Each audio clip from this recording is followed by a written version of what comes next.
इस वक्त हम मनन चिंतन करने जा रहे हैं प्यारे भाइयों और बहनों। आत्मिक उन्नति हम कैसे कर पाएंगे, ईश्वर को हम प्राप्त कैसे कर पाएंगे। भाई ने सुंदर तरीके से आपको समझाया कि यीशु को जानना, बहुत से लोग यीशु को नहीं जानते हैं। बहुत से लोग सोचते हैं कि हम आजाद हैं, लेकिन आजाद हैं नहीं। यीशु जब बेथानिया गया, मरियम और मार्था से जब मिला, तो वो शिकायत करने लगी कि आप यहां पर होते तो मेरा भाई नहीं मरता। क्या कहा? यदि आप यहां होते तो मेरा भाई नहीं मरता। तो यीशु ने उससे कहा, क्या मैंने तुमसे नहीं कहा कि यदि तुम विश्वास करोगी तो ईश्वर की महिमा देखोगी? मुझे बताओ कि उसे तुमने कहां पर रखा है, मुझे बताओ कि तुमने लाजरस को कहां पर रखा। बोली नहीं नहीं, अब तो 4 दिन हो गए। बोले उसको, वो तो कब्र में दफना दिया गया है। आपके और मेरे जैसे साधारण नारी थी, विश्वास करने में कमजोर थी। उसकी यही सोच थी कि अब मुर्दे में से बदबू आती होगी, लाश सड़ रही होगी और वो कब्र के अंदर 4 दिन से पड़ा हुआ है। यीशु उसको विश्वास दिलाता है और वो लोग यीशु को ले जाकर कब्र के सामने खड़ा कर देते हैं और यीशु कब्र के सामने खड़े होकर आंसू बहाते हैं। और आपने देखा होगा कि जब जब भीड़ यीशु के आसपास इकट्ठी हुआ करती थी, यीशु के लिए यह सुंदर मौका था कि वो ईश्वर की महिमा को क्या करे, दिखाए। यीशु को मौका मिला शास्त्रियों और फरीसियों और गांव के लोगों के सामने ईश्वर की महिमा प्रकट करने का। तो यीशु ने लोगों से कहा, क्या कहा? क्या कहा? हाँ, पत्थर हटाओ, पत्थर को हटाओ। कुछ लोगों ने मदद की और पत्थर को हटा दिया। अब यीशु ने जोर से आवाज लगाई, लाजरस लाजरस बाहर आ जाओ। और लाजरस क्या हो गया? बाहर आ गया और खड़ा हो गया। अगर आपने ध्यान पूर्वक ये वचन पढ़ा है तो यीशु ने कहा, इसके पट्टियां खोल दो, इसकी पट्टियां खोल दो। सुन रहे हैं आप? ध्यान से मेरी ओर ध्यान दीजिए। माता जी इधर ध्यान दीजिए, मैं बहुत गहराई की बात बता रहा हूं। यीशु ने क्या कहा? इसकी पट्टियां खोल दो। लाजरस जिंदा था, लेकिन उसके हाथ और पैर बंधे हुए थे। जिंदा होने के बावजूद वो अपनी पट्टियां खोलने में असमर्थ था, अपने बंधनों को तोड़ने में असमर्थ था। पट्टियों में बंधे होने के कारण वो स्वतंत्रता से चल फिर नहीं सकता था। He was not freely able to move and walk। हालांकि वो जिंदा था। कभी कभी मेरी और आपकी जिंदगी में भी ऐसा ही है। हम जिंदे तो हैं लेकिन बंधनों में हैं। अपने आप ये बंधन हम नहीं तोड़ सकते हैं, किसी की सहायता की जरूरत है। किसी व्यक्ति की जो दुआ करता, प्रार्थना करता, ले हैंड करता या छुटकारा देता है यीशु के वचन के माध्यम से, वो आपको आजाद करता, आपके बंधनों को खोलता है, आंतरिक चंगाई के लिए प्रार्थना करता है और आपको डिलीवरेंस देता, डिलीवरेंस के लिए प्रार्थना करता। यीशु के नाम पर लोगों ने क्या किया? लाजरस के पट्टियों को खोल दिया और वो आजाद हो गया, वो स्वतंत्र हो गया। आज उन बंधनों को तोड़ने की आवश्यकता है। आप चलते फिरते हैं, जिंदा हैं, हंसते हैं, खेलते हैं, एक दूसरे से मजाक करते हैं, ध्यान रखते हैं, लेकिन जरूरी नहीं कि आप स्वतंत्र हैं। और वो स्वतंत्रता प्राप्त करने के लिए हमें यीशु की जरूरत है प्यारे भाइयों और बहनों। We need someone to open the bondages, we need someone to break the bondages from our life, and that is Jesus. He is going to do. वो अपने आप अपने भक्तों के जीवन से उन बंधनों को वो तोड़ने के लिए जा रहा। इसलिए आत्मिक उन्नति यदि आप करना चाहते हैं तो कुछ बातों का ध्यान रखना होगा। हमने सुबह से लेकर अब तक मनन चिंतन किया, पाप क्या है, प्रायश्चित क्या है, प्रायश्चित से हमें क्या मिलता है, पाप के परिणाम क्या हैं। हमने इस बात पर भी मनन चिंतन किया कि यीशु मसीह हमें इन सारी बातों से क्या कर सकता है, आजाद कर सकता है। क्यों? क्योंकि उसके पास अधिकार है। उसे भाग्य पर अधिकार है, जीवन पर अधिकार है, मृत्यु पर अधिकार है, सृष्टि पर अधिकार है। परमेश्वर ने उसे सब नामों में सर्वश्रेष्ठ नाम दिया है। इसलिए वो व्यक्ति आपको और मुझे उन बंधनों से आजाद कर सकता है। उस आजादी को पाने के लिए हमें क्या करना, उसके पास जाने की आवश्यकता। और मैंने आपको बताया कि उसके वचन को सुनना, मनन चिंतन करना, और वो हमें आनंदित करता है। उसकी वाणी हमें आनंद प्रदान करती है, बंधनों को तोड़ती है।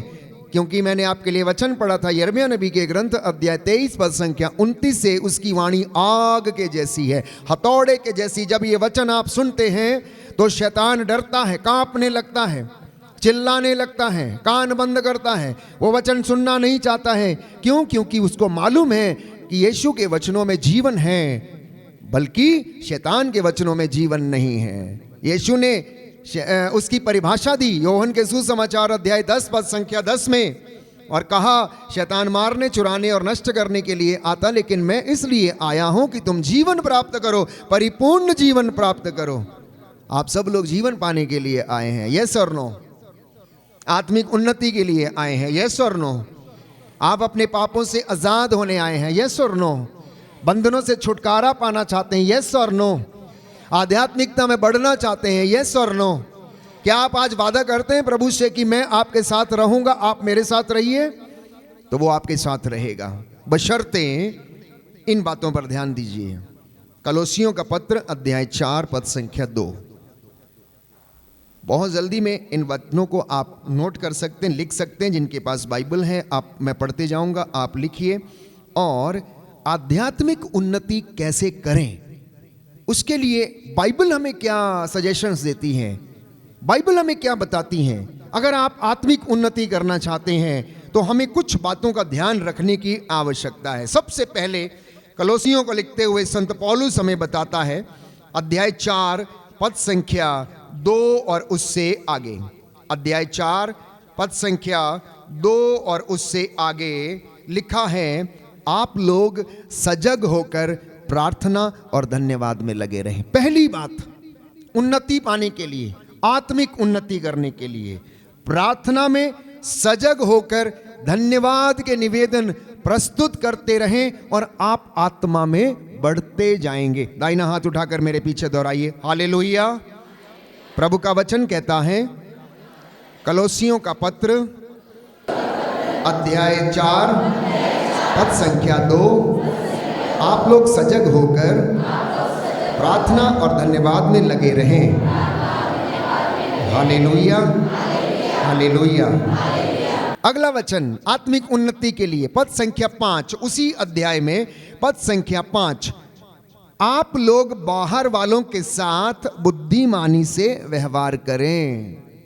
वर्तमान समय से पूरा पूरा लाभ उठाएं अगर आप आत्मिक उन्नति करना चाहते हैं तो। जब भी आपको मौका मिले संस्कारों में भाग लेने का, संस्कारों को ग्रहण करने का, प्रायश्चित करने का, पाप स्वीकार संस्कार ग्रहण करने का, और बाहर वाले लोगों से आप क्या करें, बुद्धिमानी से व्यवहार करें। ये दूसरी बात है आत्मिक उन्नति के लिए। तीसरी बात, परिवार में आत्मिक उन्नति के लिए, पति पत्नियों के लिए प्रभु इस बात को संत पौलुस के माध्यम से ये वचन हमें देता है। अध्याय 3 पद संख्या 19 और उससे आगे, अध्याय 3 कलोसियों का पत्र पद संख्या 19 और उससे आगे, पति अपनी पत्नियों को प्यार करें और उनके साथ कठोर व्यवहार नहीं करें। वचन संख्या 20, बच्चे सभी बातों में अपने माता पिता की आज्ञा माने, क्योंकि प्रभु इससे प्रसन्न होता है। पिता अपने बच्चों को खिजाया नहीं करें, कहीं ऐसा ना हो कि उनका दिल टूट जाए। हालेलुया। दाहिना हाथ उठाकर वचन दोहराएंगे, हालेलुया। प्रभु का वचन कहता है, पति अपनी पत्नियों को प्यार करें, उनके साथ कठोर व्यवहार नहीं करें, बच्चे सभी बातों में अपने माता पिता की आज्ञा माने, क्योंकि प्रभु इससे प्रसन्न होता है। Hallelujah, hallelujah. तो आत्मिक उन्नति के लिए माता पिता का कहना मानना अनिवार्य, आज्ञा पालन करना अनिवार्य है। क्यों? क्योंकि पिता की सेवा करने से पुत्र का घर जो है सुदृढ़ होता है और माता का आशीर्वाद उसके घर को क्या करता है? बनाता है। इसलिए वचन खोलिए, प्रवक्ता ग्रंथ, और ज़्यादा गहराई से इस वचन को हम समझेंगे। प्रवक्ता ग्रंथ अध्याय 3 पद संख्या 1 और उससे आगे सुंदर वचन है, मैं आपको पढ़कर सुनाता हूँ। वे बच्चे जो अपने माता पिता और बुजुर्गों की सेवा नहीं करते, वे बहुएं जो अपने सास ससुर की सेवा नहीं कर पाती हैं, वे लोग जो बुजुर्गों की सेवा करने में असमर्थ हैं। सुनिए ध्यान से प्यारे भाइयों और बहनों, पवित्र बाइबल हमें क्या बताती है? लिखा है, पुत्रों पिता की शिक्षा ध्यान से सुनो, उसका पालन करने में तुम्हारा कल्याण है। उसका पालन करने में तुम्हारा कल्याण है। 10 हुक्मों में एक हुक्म, अपने माता पिता का आदर कर, उसे बुढ़ापे में सताया मत कर। आगे लिखा है, प्रभु का आदेश है। किसका आदेश है? किसका आदेश है? किसका आदेश है? प्रभु का आदेश है। भले ही आप सिस्टर बन गई हैं, भले आप फादर बन गए हैं, लेकिन आपके माता पिता आपके लिए माता पिता ही रहेंगे और आप उनके लिए बच्चे ही रहेंगे, चाहे आप कितने भी बड़े क्यों ना हो जाएं। लिखा है, प्रभु का आदेश है कि संतान अपने पिता का आदर करे। उसने माता को अपने बच्चों पर अधिकार दिया। जो अपने पिता पर जो श्रद्धा रखता है वो अपने पापों का प्रायश्चित करता है। एक प्रायश्चित किया अभी आपने संस्कार में जाकर, और दूसरे तरीके का प्रायश्चित है अपने माँ बाप की, बुजुर्ग माता पिता की सेवा करके, तब आप अपने पापों का प्रायश्चित करते हैं। और वो सच्चा प्रायश्चित है, वो सच्चा प्रायश्चित है। लिखा है, जो अपनी माता का आदर करता है मानो वो धन संचित करता है, मानो कि बहुत अमीर व्यक्ति है वो। जो अपने पिता का सम्मान करता उसे अपनी ही संतान से सुख मिलेगा, और जब वो प्रार्थना करता है तो ईश्वर उसकी सुन लेगा। जो अपने पिता का आदर करता है वो दीर्घ आयु है। आप लंबी आयु चाहते हैं, अपने पिता की सेवा करिए, उसे संभालिए। बुढ़ापे में उसका मन थोड़ा विचलित हो जाए, चिंता मत करना। आगे वचन में आराम पढ़ेंगे प्यारे भाइयों और बहनों। और लिखा है पद संख्या 11 में, पिता का आशीर्वाद उसके पुत्रों का घर सुदृढ़ करता है। कई कई घरों में आशीर्वाद नहीं है, कई बच्चों के जीवन में आशीर्वाद नहीं है, बेटों के जीवन में आशीर्वाद नहीं है। क्यों? क्योंकि उन्होंने अपने पिता को त्याग दिया, बुढ़ापे में उनको त्याग दिया, अपनी पत्नी के साथ घर बसाया और अपनी जिंदगी जी रहा, लेकिन उसका बूढ़ा पिता शायद उसको खाने को भोजन नहीं, पहनने को कपड़ा नहीं है, और वो कहता है पापा से, पापा आपको पैसों की क्या जरूरत है? ये है ना आपके लिए, इतना काफी है ना आपके लिए, है तो एक जोड़ा चप्पल आपके पास, एक जोड़ा जूता है ना। अरे भाई तुम्हारे पास 10 जोड़े हैं। वो बाप जब तुम बच्चे थे, जब छोटे थे, वो तुम्हारे पैर से जूता नहीं उतरने देता था। आज बुढ़ापा आ गया है तो अब तुम उसे कहते हो, मम्मी तुम्हारे लिए 50 रुपए काफी है ना। मम्मी तुम क्या करोगी, तुम्हें कौन सा पार्लर जाना है, अभी तुम्हें सुर्खी बिंदी की जरूरत क्या है। ये कलयुग है, आज के बच्चों की ये भाषा है। मम्मी तुम्हें नहीं आता है, हम बताएंगे क्या करना, लाइए मैं लेता हूं, मैं करती हूं, लाओ, वाह उधर बैठो जाके, चुप, देखो मेरे दोस्त आ रहे हैं, आज बाहर मत निकलना, आप अंदर रहना, हम सर्व कर लेंगे। क्यों? हो सकता मम्मी बूढ़ी हो गई है, उसे बोलना नहीं आता है, हो सकता है उसकी स्किन में झुर्रियां आ गई हैं, हो सकता है वो आपके अमीर मित्रों के सामने बैठने के लायक नहीं। ऐसा आप सोचते हैं, ऐसा आप सोचते हैं, और आप उसे कहते हैं, ये बच्चों की भाषा है। हम दुनिया में सुनते हैं लोगों को, नौजवान बेटे और बेटियों को मम्मी पापा से मिलवाना भी नहीं चाहते। कभी कभी तो बच्चे खुद ही देखते हैं। ऐसा नहीं है कि आपके घरों में है या नहीं है, मैं आपको वास्तविकता बता रहा हूं। ये कलयुग का जमाना है, इसलिए संत पौलुस कहता है ये दिन बुरे हैं, ये दिन बुरे हैं प्यारे भाइयों और बहनों। तो आगे लिखा है कि पिता का आशीर्वाद उसके पुत्रों का घर सुदृढ़ करता, किंतु माता का अभिशाप उसके घर की नींव उखाड़ देता। इसलिए माताएं सावधान रहें। आप लोग अपने बच्चों के लिए कौन सा शब्द आप इस्तेमाल करती हैं। गुस्से में, क्रोध में आके आप ये कह देती हैं तेरा सत्यानाश हो, तेरा ऐसा हो जाए, तेरा वैसा हो जाए, तू पैदा ही नहीं हुआ होता, तू मुझे दुख देता है। एक एक वचन का हिसाब मांगा जाएगा। आपके वचनों में पावर है, याद रखिएगा। आप जो बोलेंगे वैसा हो जाएगा। इसलिए यिर्मयाह नबी के ग्रंथ में आपको याद दिलाता हूं, जब यिर्मयाह अपनी मां के कोख को कोस रहा था, क्योंकि लोग उसे मारना चाहते थे, वो बीमार था और वो दुखी था, उसकी पीड़ा का अंत नहीं हो रहा था, तो ईश्वर से पूछता है प्रभु मेरी पीड़ा का अंत कब होगा। परमेश्वर ने कहा यिर्मयाह वो दिन याद कर और अपने शब्द वापस ले। कौन से शब्द थे? उसने अपनी मां के गर्भ को कोसा था। गर्भ में बनाने वाला परमेश्वर है, मां नहीं है, पिता नहीं है, वो एक साधन है, माध्यम है। लेकिन प्यारे भाइयों और बहनों, ये सारे काम, सारी कृपा और आशीष देने वाला परमेश्वर है। इसलिए आप अपने शब्दों को ध्यान में रखिए। मैंने कई माताओं को देखा छोटे बच्चों को गुस्से में आके, क्रोध में आके श्राप देते हुए, गाली देते हुए, अनायास, बिना सोचे समझे, बिना सोचे समझे, क्रोध के कारण बच्चे भी मम्मी पापा को ऐसे ही बोल देते हैं और मम्मी पापा भी बच्चों को ऐसे ही बोलते हैं और वो उस श्राप के तले दबे रहते हैं। लिखा है अपने पिता के अपमान पर गौरव मत करो, उसका अपयश तुमको शोभा नहीं देता है।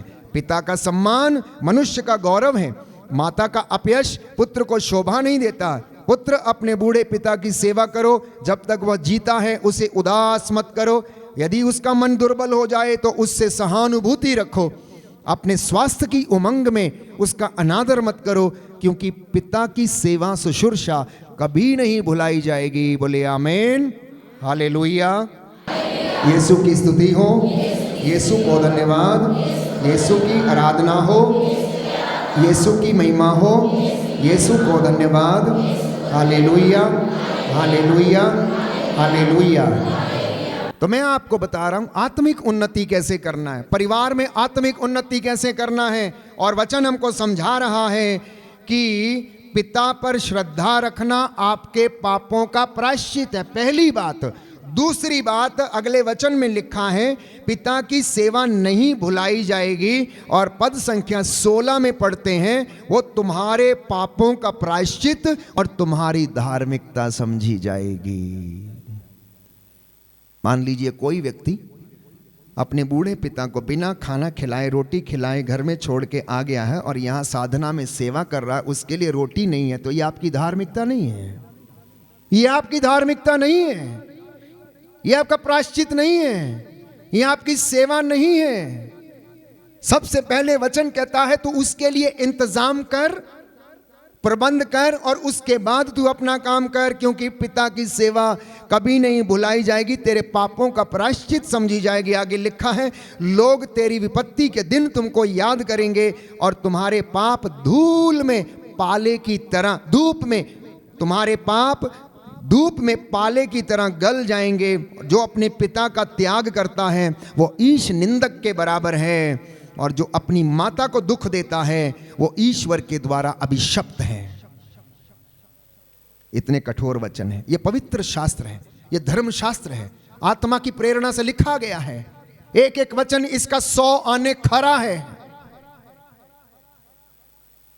इसलिए मैं कह रहा था आप पाप स्वीकार संस्कार में होके चले आए, लेकिन आपने शायद उस बात को महसूस नहीं किया कि ये भी मेरे जीवन में एक बंधन हो सकता है कि मैं अपने बुजुर्ग माता पिता की सेवा नहीं कर पाता हूं, मैं उनको दुख देता हूं किसी ना किसी बात से। जब बच्चा छोटा होता है मम्मी से 100 सवाल करता है। सुनना ध्यान से मेरी बात को।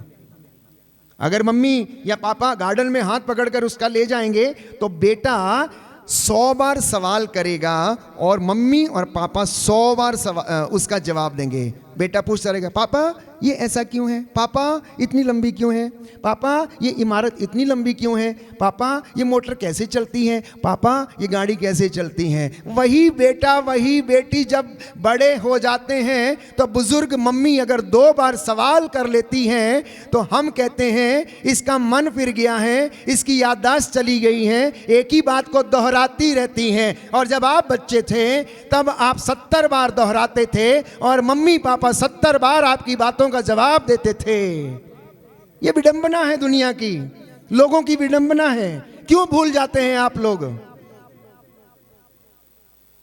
क्यों इंसान भूल जाता है प्यारे भाइयों और बहनों? ये व्यथा है। और संत पौलुस कहता है ये दिन बुरे हैं, इसलिए आप समझो आप आत्मिक उन्नति कर रहे हैं, पहले घर की उन्नति करिए, क्योंकि मुक्ति घर से शुरू होती है, बाहर से नहीं होती है। अगर आपकी मुक्ति होनी है, if you need a salvation, it should start from the family, because Jesus was born in the family, salvation started from the family and everything began from the family. यीशु इस दुनिया में आया, परिवार में आया, सुख दुख देखा, मुक्त उसने सबसे पहले अपने घराने का उद्धार किया। यूसुफ, मरियम और यीशु का परिवार पवित्र ठहरा। आज हमारे लिए वो आदर्श परिवार है। इसलिए आत्मिक उन्नति के लिए प्रियजनों याद रखिएगा, अपने माता पिता की सेवा करना अनिवार्य है और बच्चे अपने माता पिता का आदर करें। 5वीं बात आत्मिक उन्नति के लिए कलोसियों का पत्र अध्याय 3 पद संख्या 5 और उससे आगे। कलोसियों का पत्र अध्याय 3 पद संख्या 5 और उससे आगे लिखा है, आप लोग अपने शरीर में इन बातों का दमन करें जो पृथ्वी की हैं। You want to grow spiritually, तो इन बातों का दमन करना है। कौन सी बातें हैं? व्यभिचार, अशुद्धता, कामुकता, विषय वासना, लोभ, जो मूर्ति पूजा के सदृश है। इन बातों के कारण ईश्वर का कोप आ पड़ता है। सुना आपने? सुना आपने? इन बातों के कारण परिवार में और व्यक्तिगत जीवन में ईश्वर का कोप आन पड़ता है। अगर आप स्पिरिचुअल लाइफ में, आध्यात्मिक जीवन में उन्नति करना चाहते हैं तो संत पौलुस कहता है अपने शरीर में विषय वासना का, व्यभिचार का, कामुकता का, दलबंदी का, क्रोध का और ऐसी अनेक बुराइयों का आप क्या करें? दमन करें। क्योंकि अगर ये बातें जिंदगी में हैं तो ईश्वर के कोप से आप नहीं बच पाएंगे, आप नहीं बच पाएंगे।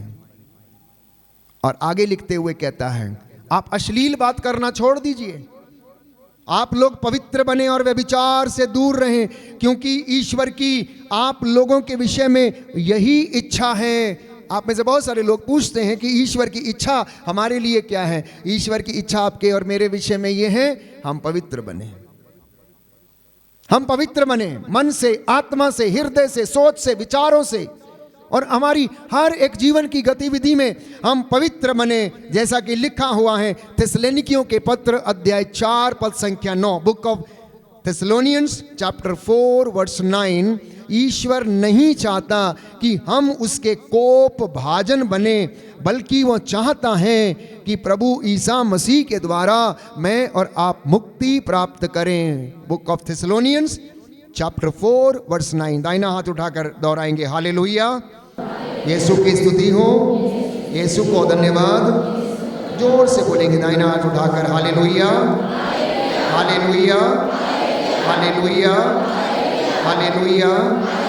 प्रभु का वचन कहता है ईश्वर नहीं चाहता कि आप उसके कोप भाजन बने, परंतु वो चाहता है कि आप लोग प्रभु ईसा मसीह के द्वारा मुक्ति प्राप्त करें।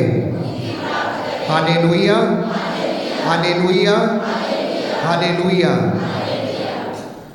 थिस्सलुनीकियों के पहले पत्र में अध्याय 4 पद संख्या 3 मैंने आपके लिए पढ़ा। ईश्वर की इच्छा ही है कि आप लोग पवित्र बने, व्यभिचार से दूर रहें, आप में प्रत्येक धर्म और औचित्य के अनुसार अपने लिए एक पत्नी ग्रहण करें, गैर यहूदियों की तरह जो ईश्वर को नहीं जानते, कोई भी वासना के वशीभूत ना हो, कोई मर्यादा का उल्लंघन न करे और इस संबंध में अपने भाई के प्रति अन्याय न करे, क्योंकि प्रभु इन सब बातों का कठोर दंड देता है।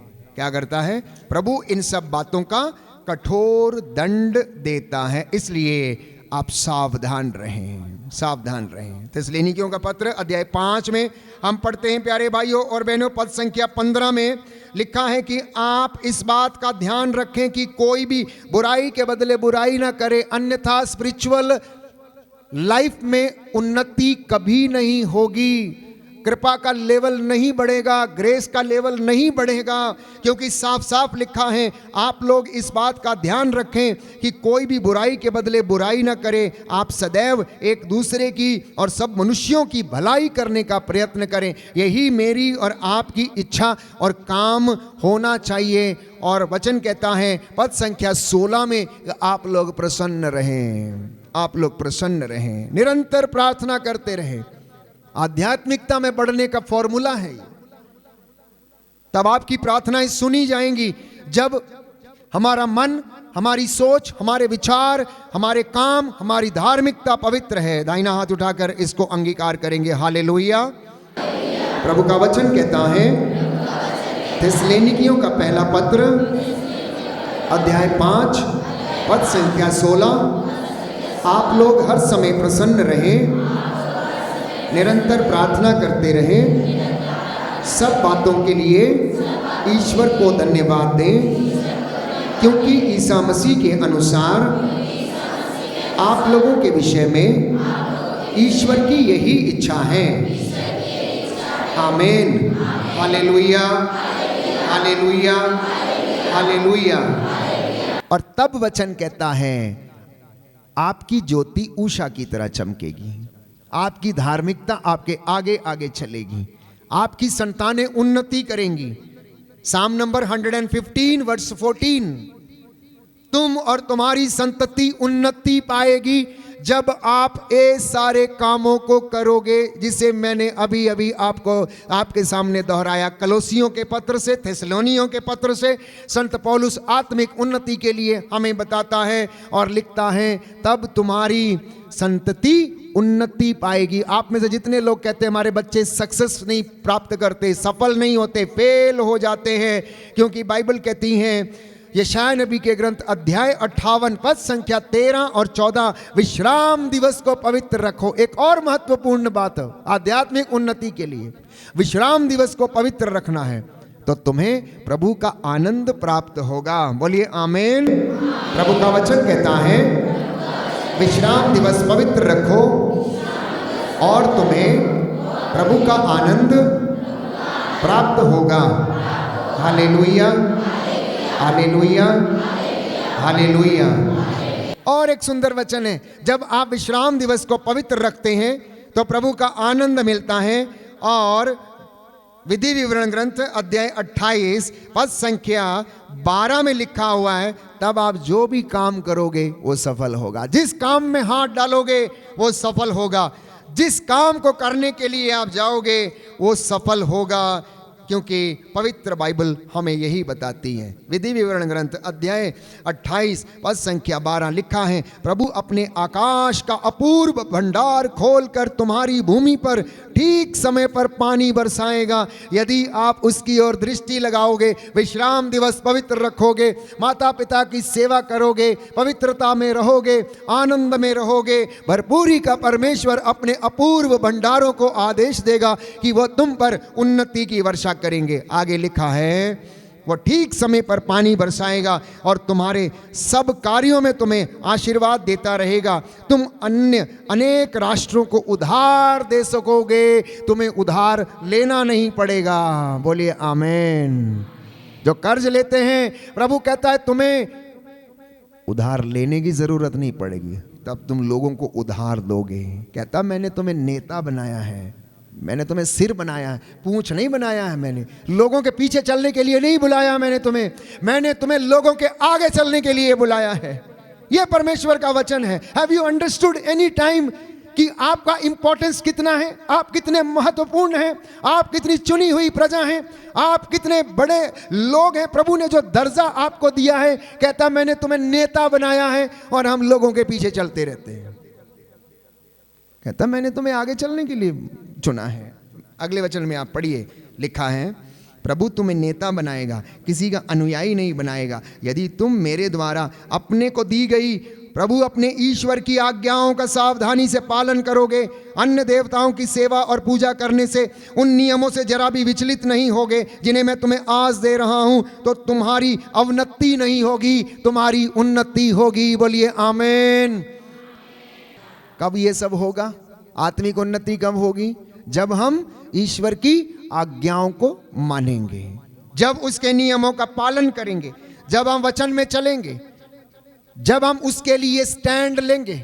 जैसा कि प्रभु के भक्तों ने, नबियों ने वो स्टैंड लिया और परमेश्वर ने उन्हें ब्लेस किया और आशीष दी, तब हमारे जीवन से हर एक प्रकार का बंधन टूटेगा और वो हमें आशीष और रूह का ताज़ा मस्सा और अभिषेक प्रदान करेगा। आत्मिक उन्नति के लिए एक और सुंदर वचन है प्यारे भाइयों और बहनों, इब्रानियों का पत्र अध्याय 12 पद संख्या 14 और उससे आगे। इब्रानियों का पत्र अध्याय 12 पद संख्या 14 और उससे आगे। सबके साथ शांति बनाए रखो, पवित्रता की साधना करो, क्योंकि इसके बिना ईश्वर के दर्शन कोई भी नहीं कर सकता है। सुना आपने?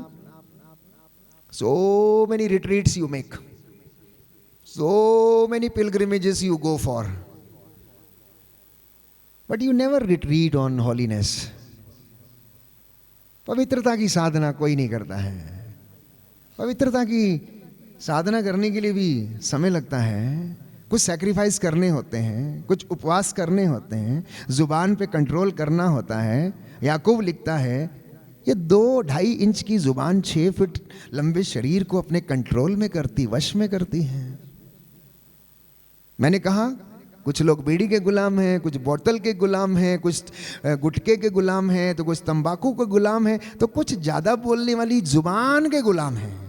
वो चुप रहती नहीं, कचर कचर कचर कचर कचर कचर दिन भर इधर उधर इधर उधर आगे पीछे कुछ ना कुछ करती रहती। अब आप सोचना बंधन कहां पर है? Just reflect and retreat yourself. What is the meaning of retreat?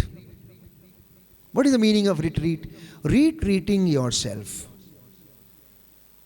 अपने आप को फिर से पुनरावलोकन करके देखना, नए सिरे से देखना. Seeing everything in you from the different perspectives. Not from the perspective which every one of you thinks. नहीं, अपनी समस्याओं को, अपनी परेशानियों को, अपने दुख को, अपने दर्द को नए सिरे से देखना शुरू कीजिए. नए सिरे से देखना, जैसे कि परमेश्वर देखने के लिए हमें आमंत्रित करता है, और अपने आप को फिर से रीट्रीट करना, नया बनने के लिए शांति की साधना करना, क्योंकि और पवित्रता की साधना करना, विनम्रता की साधना करना. इसके बिना संत पौलुस कहता है कोई भी ईश्वर के दर्शन नहीं कर सकता है. और लिखता है कि सबके साथ शांति बनाए रखो. क्या आप लोगों के किसी के साथ मनमुटाव है? क्या आप लोगों के किसी के साथ मनमुटाव है? जरूरी नहीं कि जो यहाँ है आप यहाँ हो, कहीं दूसरी जगह होगा. हो सकता है किसी के साथ मनमुटाव, मम्मी के साथ, सास के साथ, ससुर के साथ, बहनोई के साथ, देवर के साथ, देवरानी के साथ, जेठानी के साथ, मामा के साथ, मौसी के साथ, मामी के साथ, चाचा के साथ, चाची के साथ, पड़ोसन के साथ. हो सकता कोई व्यक्ति हो. याद कीजिए, प्रार्थना कीजिए उसके लिए, बंधनों को तोड़िए, पट्टियों को खोल दीजिए, और तब आप लाजर के जैसे चलने फिरने लगेंगे, आत्मिक उन्नति करने लगेंगे. प्यारे भाइयों और बहनों, तब आपकी धार्मिकता आपके आगे चलेगी और परमेश्वर की महिमा आपके पीछे आएगी. इसलिए आत्मिक उन्नति के लिए ईश्वर के साथ रहना, वचन में चलना, उसकी ओर देखना. जब तक वो शांति का अनुभव हम अपने जीवन में अनुभव नहीं करते हैं प्रियजनों, तब तक वो हमारी जिंदगी में नहीं आती हैं. वो हमारी जिंदगी में नहीं आती हैं. यीशु ने खुद इस बात को कहा, पेतरुस, याकूब और योहन से ये कहा, लूकस के सुसमाचार अध्याय 21 पद संख्या 36 और उससे आगे, जागते रहो और सब समय प्रार्थना करते रहो, जिससे कि तुम उन सब आने वाली संकटों से बचने और भरोसे के साथ मानव पुत्र के सामने खड़े होने के योग्य बन जाओ। सो जाएंगे तो हार जाएंगे। पेतरुस, याकूब और योहन गेत्सेमनी बाग के बाहर सो गए। पेतरुस, याकूब और योहन गेत्सेमनी बाग के बाहर सो गए और उन्होंने तपस्या नहीं की, इसलिए वो शैतान के वश में आ गए। यीशु को छोड़कर भाग गए। उन्हें डर लग गया। पेतरुस ने इनकार कर दिया क्योंकि वो जाग नहीं रहे थे, प्रार्थना नहीं कर रहे थे। यीशु ने इसलिए कहा, सोते हो, देखो शत्रु आ गया, वो खड़ा है, परीक्षा की घड़ी में ना पड़ जाओ, जागते रहो, प्रार्थना करो। यीशु प्रार्थना कर रहा था, स्वर्गदूत उसे ढारस बंधा रहा था और क्रूस ढोने के लिए उसे सांत्वना दे रहा था, हिम्मत दे रहा था, उठो, कोई बात नहीं, no problem, come on, get up. ऐसे जिंदगी में, हमारे जिंदगी में बहुत मौके आते हैं। कोई हमारा प्रियजन चला जाता है, गुजर जाता है, डोंट वरी, प्रभु हमारे साथ है। पुनर्जीवित यीशु हमारे साथ है, वो हमारी जिंदगी है, वो हमारा भरोसा है, वो हमारे लिए जीवन में, प्यारे भाइयों और बहनों, पिता का अब्दी नूर बन के इस दुनिया में आया, इस जहां में आया, हमें शांति देने के लिए और हमारे साथ रहने के लिए, और वो हमें निरंतर आशीष प्रदान करता है। इसलिए आत्मिक उन्नति करने के लिए अपने पूरे हृदय से प्रभु को पुकारना, आंसू बहाते हुए प्रभु को पुकारना। शोकगीत अध्याय 2 पद संख्या 18 से 19 में हाथों को उठाकर, घुटनों पर आकर, आंसू बहाकर प्रार्थना करते हुए, जैसा कि लिखा है शोकगीत अध्याय 3 पद संख्या 49 और 50 में, मेरी आंखें अविराम बहती रहती हैं जब तक प्रभु अपनी आंखें नहीं फेरता, जब तक वो मुझे नहीं देख लेता तब तक मेरी आंखें अविराम बहती रहती हैं। कभी मत कहना इतनी प्रार्थना किया, इतना उपवास किया, इतनी साधनाएं की, फादर ये किया वो किया, लेकिन मेरी जिंदगी में कुछ हुआ नहीं, मेरी जिंदगी से बंधन टूटा नहीं, मेरी जिंदगी में ये गया नहीं। No problem. यशायाह नबी के ग्रंथ में वचन कहता है, तब तक प्रभु के पास चली जा, जब तक तू उसे ढूंढती रहना, जब तक कि वो ना मिल जाए। तेरी जिंदगी पूरी समाप्त हो जाए ढूंढते ढूंढते, लेकिन ढूंढना मत छोड़ना, क्योंकि उसी में तेरी भलाई है, उसी में तेरी भलाई है, उसी में तेरी भलाई है। संकट के दिनों में जब हमें लगता है कि हम अकेले हैं, प्यारे भाइयों और बहनों, अकेले नहीं रहते हैं। उस वक्त वो हमें गोद में उठाकर चलता है। एक सुंदर एनेक्डोट है, फुटप्रिंट्स ना, जिसके विषय में हम पढ़ते हैं। एक व्यक्ति ने शिकायत किया और वो कहने लगा परमेश्वर से कि देखो, इतना दुख आया, कष्ट आया, संकट आया, पहले तू मेरे साथ रहता था, लेकिन उस समय तू मेरे साथ नहीं था। क्योंकि वो सपना देख रहा था, उसने देखा कि जाते समय 2 लोगों के पैरों के निशान हैं, लेकिन आते वक्त एक ही व्यक्ति के पैरों के निशान हैं। और वो शिकायत करने लगा कि मेरे दुख की घड़ी में प्रभु आप कहाँ गए थे? तो प्रभु ने जवाब दिया, जब दुख की घड़ी आ रही थी, तूफान तेरी जिंदगी में थे, उस समय वो चलने वाला व्यक्ति तू नहीं था, चलने वाला व्यक्ति मैं था। मैंने तुझे अपने हाथों में उठा के रखा था, मैं गोद में उठाया था, इसलिए तेरे चिन्ह पैरों पे, तेरे पैरों के चिन्ह जमीन पे नहीं है, मैं तुझे उठा के चल रहा था उस तूफान में। हे, हमको विश्वास करना है। वैसा ही बहुत सारे लोग, आज प्रभु मेरे घर में आएगा, आज मैंने बुलाया है। एक बुजुर्ग औरत प्रभु से बड़ा प्रेम करती थी, बड़ी धर्मी थी, और लोगों से कहने लगी, आज मेरे घर में प्रभु आने वाले, प्रभु आने वाले, प्रभु आने वाले। घर को सजाती रही, संवारती रही, सब कुछ कर लिया। सुबह से लेकर शाम तक इंतजार करती रही। सुबह एक भिखारी आया, बोली जाओ जाओ जाओ, जल्दी निकलो यहाँ से, फटाफट, घर गंदा मत करो, आज प्रभु आने वाले हैं। वो चला गया। एक और व्यक्ति मिलने के लिए, आज मेरे पास टाइम नहीं है, देखो, जाओ जाओ जाओ, परेशान मत करो, आज मेरे प्रभु आने वाले हैं। फिर से कोई तीसरा व्यक्ति आया, भिखारी बच्चा आया, उसने रोटी मांगी, नहीं, आज मेरे घर में प्रभु आने वाले, मैंने सजा के संवार के रखा है। शाम हो गई, प्रभु आया नहीं। 10 बज गए, 11 बज गए, थक हार के सो गई।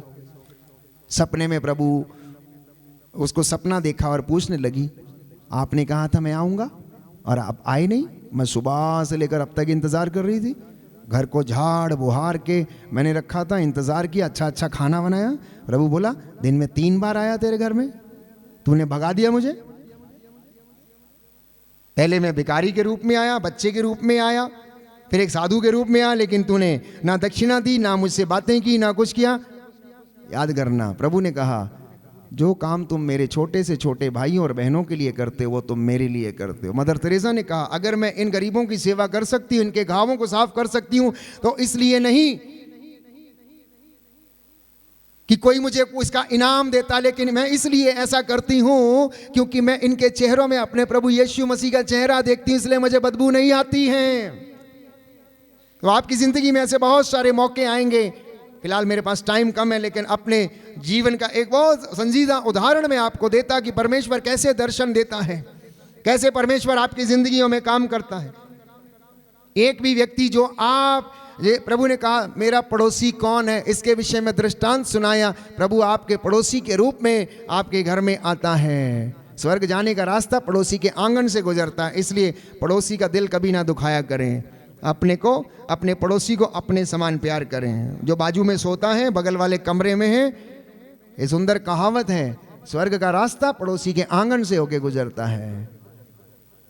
तो यीशु ने इसका मतलब बताया तुम्हारा पड़ोसी कौन है। जो तुम्हारी जिसे आपकी ज़रूरत है वो आपका पड़ोसी है, और दुनिया का कोई भी व्यक्ति हो सकता है। इसलिए प्रियजनों, आज के इस पवित्र दिन में आत्मिक उन्नति करने के लिए मैंने बहुत सारी बातें आपको बताई हैं, और अगर और ज़्यादा गहराई से मनन चिंतन करेंगे तो वो आप रोज़ करते हैं, उपवास करते हैं, प्रार्थना करते हैं, मेडिटेशन करते हैं, मॉर्निंग प्रेयर करते हैं, इवनिंग प्रेयर करते हैं, ऑफिस ऑफ द रीडिंग करते हैं, आप सेवा के लिए जाते हैं, चर्च जाते हैं, तमाम बातें हैं। लेकिन मैंने कुछ और ज़्यादा गहराई से आपको बातें बताई। विनम्रता की साधना करो, होलीनेस की साधना करो, पवित्रता की साधना करो, शांति की साधना करो, अपने जुबान को कंट्रोल में रखने की साधना करना, मन विचलित ना हो इसकी साधना करना, अपने मन से, जीवन से कड़वाहट दूर करना, क्योंकि इन सारी बुराइयों से ईश्वर का कोप हमारे ऊपर आन पड़ता है, हमारे ऊपर आन पड़ता है। और प्रार्थना करना है किस तरीके से? याबेस की तरह। यदि आप पहला इतिहास ग्रंथ अध्याय 4 पद संख्या 9 पढ़ेंगे तो उसमें सुंदर प्रार्थना है याबेस की। उसने कहा, हम पढ़ेंगे पहला इतिहास ग्रंथ अध्याय 4 पद संख्या 9। जिसके पास बाइबल है वो खोलें ताकि आपको ज्ञान हो बाइबल खोलने का भी। पहला इतिहास ग्रंथ, first book of chronicles chapter 4 verse 9। First book of chronicles chapter 4 verse 9। First book of chronicles chapter 4 verse 9 and 10। याबेस अपने भाइयों से अधिक सम्मानित था। उसकी माँ ने उसका नाम याबेस रखा था क्योंकि वह कहती थी कष्ट सहते हुए मैंने इसे जन्म दिया है। याबेस ने इज़राइल के ईश्वर से इस प्रकार प्रार्थना की, कृपा कर मुझे आशीर्वाद दे, मेरा क्षेत्र बढ़ा दे, मेरा साथ दे, मुझे विपत्तियों से बचा जिससे कि मुझे दुख ना हो। और ईश्वर ने उसकी प्रार्थना स्वीकार की। दाहिना हाथ उठाकर हम इस प्रार्थना को दोहराएंगे, हालेलुया हालेलुया। पहला इतिहास ग्रंथ अध्याय 4 पद संख्या 10। प्रभु का वचन कहता है, याबेस ने इज़राइल के ईश्वर से इस प्रकार प्रार्थना की, कृपा कर मुझे आशीर्वाद दे, मेरा क्षेत्र बढ़ा दे, मेरा साथ देकर मुझे विपत्तियों से बचा जिससे मुझे दुख ना हो। ईश्वर ने उसकी प्रार्थना स्वीकार की। Hallelujah hallelujah hallelujah hallelujah. जब आप वचन से प्रार्थना करते हैं तो उन वचनों में इतना सामर्थ्य प्यारे भाइयों और बहनों कि आप इसका अंदाज़ा भी नहीं लगा सकते हैं कि ये वचन आपकी ज़िंदगी में क्या कर सकते हो। सारे बंधनों को ये वचन जो हैं वो तोड़ देते हैं। उसके वचनों में श्रापों को भी आशीर्वाद में बदलने का सामर्थ्य है। That is the power of the word of God, that it can turn the curses into blessings. परमेश्वर के वचनों में वो सामर्थ है, वो ताकत है कि वो प्रभु के द्वारा जो आशीर्वाद दिया जाता है उसके द्वारा अभिशाप भी किस में बदल जाते हैं? परमेश्वर के आशीर्वाद में बदल जाते हैं। अगर आप वचन खोल सकते हैं तो खोलिए, जकरिया नबी का ग्रंथ अध्याय 8 पद संख्या 13। बुक ऑफ प्रॉफिट जकरिया चैप्टर 8 वर्स 14 से हम पढ़ेंगे, 13 14 दोनों आप पढ़ सकते हैं अपने घर में प्यारे भाइयों और बहनों। लिखा है, यूदा के घराने और इज़राइल के घराने, पहले राष्ट्र तुमको अभिशाप का पात्र समझते थे, किंतु अब मैं तुम्हारा उद्धार कर तुमको आशीष का पात्र बनाऊंगा। तुम डरो नहीं, तुम्हारे हाथ बलवान रहें। विश्वमंडल का प्रभु यह कहता है, तुम्हारे पूर्वजों के दुष्कर्मों से तंग आकर जैसे मैंने तुम्हारा अनिष्ट करने का निश्चय किया था, यह विश्वमंडल के प्रभु की वाणी है, और अपने निश्चय पर मैं अटल रहा, वैसे ही अब मेरा एक दूसरा लक्ष्य है। इस वर्तमान काल में मैं यरूशलेम और यूदा के घराने पर आशीर्वाद बरसा दूंगा, तुम मत डरो। बोलिए आमेन, हालेलुया, हालेलुया, हालेलुया। सुंदर बात है, यूदा के घराने से कहा जा रहा है कि पहले लोग तुझे अभिशाप का पात्र समझते थे, लेकिन अब मैं तेरा पुनरुद्धार करूंगा, तेरा उद्धार करूंगा, तुझे आशीष का मैं पात्र बनाऊंगा। उसके वचनों में ताकत है प्यारे भाइयों और बहनों, उसके वचनों में वो सामर्थ है जो अभिशाप को भी आशीष में बदल सकते हैं। आइए हम अपने आप को तैयार करें। इस वक्त इस वेदी पर हम प्रभु को आमंत्रित करेंगे, उनका स्वागत करेंगे, ताकि वो हमारे जीवन में अब इस वक्त कार्य करें। मैंने आपसे कहा आत्मिक उन्नति के लिए, फिर से एक बार रिकैप करता हूं मैं, अपने आप को पवित्र बनाए रखें, माता पिता का आदर करें, बच्चे अपने माता पिता का आदर करें, पति पत्नी आपस में सामंजस्य बनाए रखें। चौथी बात मैंने कही, पवित्रता की साधना करें, पवित्रता की साधना करें। इब्रानियों का पत्र में हमने पढ़ा कि पवित्रता की साधना करें, और इसी के साथ हम वचन में पढ़ते हैं धार्मिकता की साधना करना। बुक ऑफ ज़ेफनाया, नबी सफन्या का ग्रंथ। साधना किस किस चीज की करनी है? पवित्रता की, विनम्रता की, शांति की। तो नबी सफन्या के ग्रंथ अध्याय 2 पद संख्या 9 का दूसरा भाग, वहां पर यह लिखा हुआ, तुम धार्मिकता की साधना करो।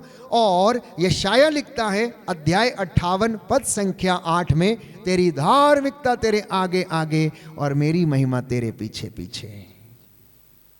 और आप आत्मिक जीवन में जिएंगे, क्योंकि प्रभु धर्मियों पर दया दृष्टि करता और उन्हें आशीष देता है। कुछ क्षण के लिए मौन हो जाएं, आंखों को बंद करें।